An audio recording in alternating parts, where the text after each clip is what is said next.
Hi hello. അപ്പോൾ ഇന്ന് നമുക്ക് പച്ചരി വെച്ചിട്ടുള്ള നല്ല സിമ്പിൾ ആയിട്ടുള്ള ഒരു ബ്രേക്ക്ഫാസ്റ്റ് റെസിപ്പിയാണ് കേട്ടോ.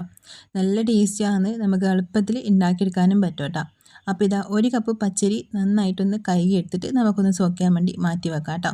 അപ്പോൾ നമ്മളിത് ഓവർനൈറ്റ് വെക്കുന്നതാണെങ്കിൽ അത്രയും നല്ലത്, അല്ലാന്നുണ്ടെങ്കിൽ ഒരു 3 മണിക്കൂറെങ്കിലും സോക്ക് ചെയ്തിട്ട് വെക്കണേ. അപ്പോൾ ഞാനിപ്പോൾ നന്നായിട്ട് പച്ചരിയൊക്കെ കഴുകി എടുത്തിട്ടുണ്ട്. അതിലിനി ആവശ്യത്തിനുള്ള വെള്ളം കൂടി ഒഴിച്ച് കൊടുത്തിട്ട് നമുക്കൊന്ന് ഇതിനൊന്ന് കുതിർക്കാൻ വേണ്ടി മാറ്റി വെക്കാം. അപ്പോൾ ഇപ്പം പച്ചരിയൊക്കെ ഇതാ നന്നായിട്ട് കുതിർന്ന് കിട്ടിയിട്ടുണ്ട്. ഞാനിപ്പോൾ രാവിലെ ഉണ്ടാക്കാൻ വേണ്ടി തലേന്ന് രാത്രി കുതിർത്ത് വെച്ചതാട്ടോ. അപ്പോൾ നന്നായിട്ട് കുതിർന്ന് വന്നിട്ടുള്ള ഒരു പച്ചരിയിൽ വെള്ളമൊക്കെ ഒന്ന് കളഞ്ഞിട്ട് നമുക്ക് ആ ഒരു പച്ചരി മാത്രമായിട്ട് നമ്മൾ മിക്സിയുടെ ജാറിലേക്ക് അങ്ങ് മാറ്റി കൊടുക്കാം. അപ്പോൾ ഇതേ റെസിപ്പി തന്നെ നമുക്ക് അരിപ്പൊടി വെച്ചിട്ടും ചെയ്യാൻ വേണ്ടി പറ്റും കേട്ടോ. നമുക്ക് പച്ചരി തന്നെ വേണമെന്നില്ല, സാധാരണ നമ്മളെ പത്തിരിപ്പൊടി ഉണ്ടല്ലോ, അത് വെച്ചിട്ട് നമുക്ക് ഇതുപോലെ തന്നെ അങ്ങ് ഉണ്ടാക്കിയിട്ടെടുക്കാൻ വേണ്ടി പറ്റും. അപ്പോൾ നമ്മൾ ഇതിലേക്ക് ഇപ്പം ചോറ് ചേർക്കുന്നുണ്ട്. അപ്പം അരിപ്പൊടിയാണെന്നുണ്ടെങ്കിൽ നമുക്ക് ചോറ് ചേർക്കേണ്ട ആവശ്യമില്ല കേട്ടോ. അപ്പോൾ ഇതാ ഒരു കപ്പ് പച്ചരിക്ക് 1 ടേബിൾ സ്പൂണോളം ചോറും കൂടി നമ്മൾ ഇതിലേക്ക് ചേർക്കുന്നുണ്ട്.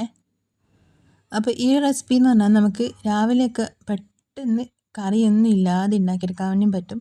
ഇപ്പോൾ സ്കൂളൊക്കെ തുറക്കുന്നതല്ലേ, അപ്പോൾ ആ ഒരു സമയത്ത് കുട്ടികൾക്ക് പെട്ടെന്ന് ഉണ്ടാക്കി കൊടുക്കാനും പറ്റുന്ന, കറിയൊന്നും ഉണ്ടാക്കാതെ തന്നെ കഴിക്കാനും പറ്റുന്ന നല്ല സിമ്പിൾ റെസിപ്പി ആട്ടോ ഇത്.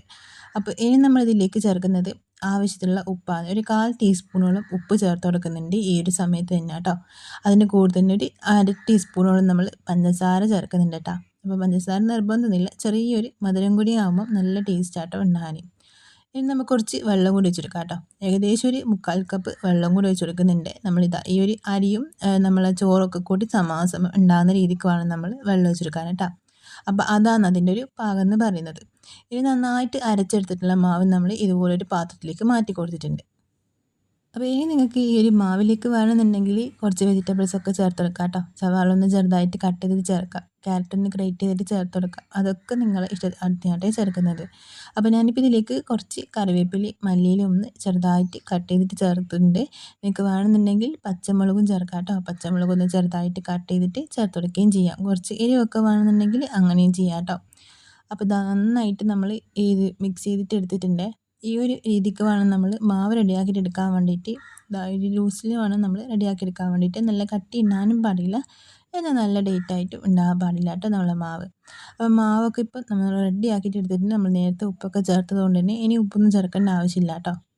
അപ്പോൾ ഇതിൽ നമ്മൾ ബേക്കിംഗ് സോഡയോ ഒന്നും ചേർക്കുന്നില്ല, റസ്റ്റ് ചെയ്യാൻ വേണ്ടി മാറ്റി വയ്ക്കുകയോ ഒന്നും ചെയ്യുന്നില്ല കേട്ടോ. അതിനൊന്നും ആവശ്യമില്ല. പെട്ടെന്ന് തന്നെ നമുക്കിത് ഉണ്ടാക്കിയെടുക്കാനും പറ്റും. നല്ല ആരൊക്കെ വന്നിട്ട് നല്ല ക്രിസ്പി ആയിട്ടും നല്ല സോഫ്റ്റ് ആയിട്ടുള്ള അടിപൊളിയായിട്ട് നമുക്കിത് ഉണ്ടാക്കിയെടുക്കാൻ വേണ്ടി പറ്റും കേട്ടോ. അപ്പോൾ ഇനി നമുക്കൊരു ചീനച്ചട്ടി അടുപ്പത്തോട്ട് വെച്ച് കൊടുത്തിട്ട് അത് നന്നായിട്ടൊന്ന് ചൂടായിട്ട് വന്നതിന് ശേഷം അതിലേക്ക് ഓയിൽ അല്ലാന്നുണ്ടെങ്കിൽ വെളിച്ചെണ്ണ ചേർത്തെടുക്കാം കേട്ടോ. അപ്പം വെളിച്ചെണ്ണ ആകുമ്പോൾ ഒന്നുകൂടി നല്ലത്, നല്ല ടേസ്റ്റ് ഉണ്ടാകാൻ. അപ്പോൾ ചൂടായി വന്നിട്ടുള്ള ചീനച്ചട്ടിയിലേക്ക് നമ്മളിതാ വെളിച്ചെണ്ണ ഒഴിച്ച് കൊടുത്തിട്ടുണ്ട്. ഏകദേശം ഒരു 1.5 ടീസ്പൂണോളം വെളിച്ചെണ്ണ ഉണ്ടാവേ. അപ്പോൾ അതൊന്ന് ചൂടായിട്ട് വന്നതിന് ശേഷം നമുക്കിതിലേക്ക് 1 സ്പൂണ് മാവ് എടുത്തിട്ട് അങ്ങ് ഒഴിച്ച് കൊടുക്കാം കേട്ടോ. അപ്പോൾ നമ്മൾ ഈ മാവ് ഒഴിക്കുന്ന സമയത്ത് ലോ ഫ്ലെയിമിലേക്ക് മാറ്റി കൊടുക്കാം. ആദ്യം നമുക്ക് ഫുൾ ഫ്ലെയിമിൽ വെച്ചിട്ടല്ലേ ഉണ്ടാകുക. അപ്പോൾ നമ്മൾ മാവ് ഒഴിക്കുന്ന സമയത്ത് ലോ ഫ്ലെയിമിലേക്ക് മാറ്റി കൊടുത്തിട്ട് മാവ് ഒഴിച്ചതിന് ശേഷം നമുക്കിതാ ഇതുപോലൊന്ന് സൈഡ് ഭാഗമൊക്കെ ഒന്ന് പൊങ്ങി വരുമല്ലോ. അപ്പോൾ ആ ഒരു സമയത്ത് നമുക്ക് ഇതിനൊന്ന് ഫുൾ ഫ്ലെയിമിലേക്ക് മാറ്റി കൊടുത്തിട്ട് അടച്ച് വെച്ചിട്ട് ഒന്ന് വേവിച്ചിട്ടെടുക്കാം കേട്ടോ. അപ്പം നമ്മളിതാ ഇതുപോലെ ഇതിങ്ങനെ അടച്ച് വെച്ചിട്ട് സൈഡ് ഭാഗമൊക്കെ ഒന്ന് മുരിഞ്ഞ് തുടങ്ങുന്ന സമയത്ത് നമുക്കിതിനങ്ങ് തിരിച്ചിട്ട് കൊടുക്കാം. അപ്പോൾ ഉൾഭാഗം ഇതുപോലെ ലൂസായിട്ട് തന്നെ ഉണ്ടാകണേ. നന്നായിട്ട് അത് കുക്കായിട്ട് വരുന്നതിന് മുമ്പ് തന്നെ നമുക്ക് ഇതിനങ്ങ് തിരിച്ചിട്ട് കൊടുക്കണം. അപ്പോൾ ഇതാ സംഭവം ഏകദേശം ഒന്ന് സെറ്റായിട്ട് റെഡിയായിട്ട് വന്നിട്ടുണ്ട്. നടുഭാഗം ചെറുതായിട്ടൊന്ന് കുക്കാനും ബാക്കിയുണ്ട് കേട്ടോ. അപ്പോൾ നമ്മളിതാ ഇതുപോലെ ഒന്ന് തിരിച്ചിട്ട് കൊടുക്കുന്നുണ്ട്. അപ്പോൾ ഇനി നമുക്ക് ഈ ഒരു ഭാഗം ഒന്ന് കുക്കായിട്ട് വരാൻ വേണ്ടി മീഡിയം ടു ലോ ഫ്ലെയിമിലേക്ക് മാറ്റി കൊടുക്കാം. എന്നിട്ട് കുറച്ച് സമയം ഒന്ന് വെച്ച് കൊടുത്തിട്ട് ആ ഒരു ഭാഗം കൂടി ഒന്ന് കുക്കായി വന്നിട്ട് ഒന്ന് മുരിഞ്ഞ് തുടങ്ങിക്കഴിഞ്ഞാൽ നമുക്കിത് വേറൊരു പാത്രത്തിലേക്ക് അങ്ങ് മാറ്റി കൊടുക്കാം കേട്ടോ. അപ്പോൾ ഇതാ ആ ഒരു സൈഡ് ഭാഗമൊക്കെ നന്നായിട്ട് വെന്ത് വന്നിട്ടുണ്ട്. കളറൊക്കെ ഒന്ന് മാറി നല്ല അടിപൊളിയായിട്ട് വന്നിട്ടുണ്ട്. അപ്പോൾ നമ്മൾ അതൊരു വേറൊരു പാത്രത്തിലേക്ക് മാറ്റി കൊടുക്കുന്നുണ്ട്. ബാക്കിയുള്ളതും നമുക്കിതാ ഇതുപോലെ തന്നെ അങ്ങ് റെഡിയാക്കിയിട്ട് എടുക്കാം കേട്ടോ.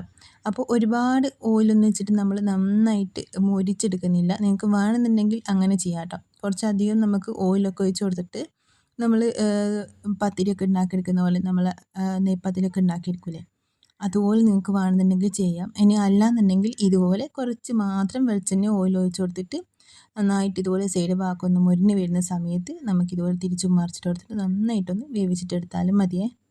അപ്പോൾ ഇത് ഉണ്ടാക്കിയെടുക്കുമ്പോൾ ഒരു കാര്യം മാത്രം പ്രത്യേകം ശ്രദ്ധിക്കുക. നടുഭാഗമൊക്കെ നന്നായിട്ട് കുക്കായിട്ട് വരുന്നതിന് മുമ്പ് തന്നെ നമ്മളിത് ഇതുപോലെ ഇങ്ങനെ തിരിച്ചിട്ട് കൊടുക്കുന്നുണ്ട് കേട്ടോ. അപ്പോൾ അത് ആ ഒരു ഭാഗം കൂടി ഇനി നമുക്ക് റെഡിയാക്കി കഴിഞ്ഞാൽ ഇതുപോലെ ഇങ്ങനെ ബാക്കിയുള്ളതും റെഡിയാക്കിയിട്ട് എടുക്കാം കേട്ടോ. അപ്പോൾ നല്ല ടേസ്റ്റി ആയിട്ടുള്ള നല്ല സിമ്പിളായിട്ടുള്ള നല്ല ക്രിസ്പി ആയിട്ടും എന്നാൽ നല്ല സോഫ്റ്റ് ആയിട്ടുള്ള അടിപൊളി റെസിപ്പി റെഡി ആയിട്ടുണ്ട് കേട്ടോ. ഇതിന് നമുക്ക് കറിയൊന്നും ആവശ്യമില്ല, പെട്ടെന്ന് ഉണ്ടാക്കിയെടുക്കാനും പറ്റും.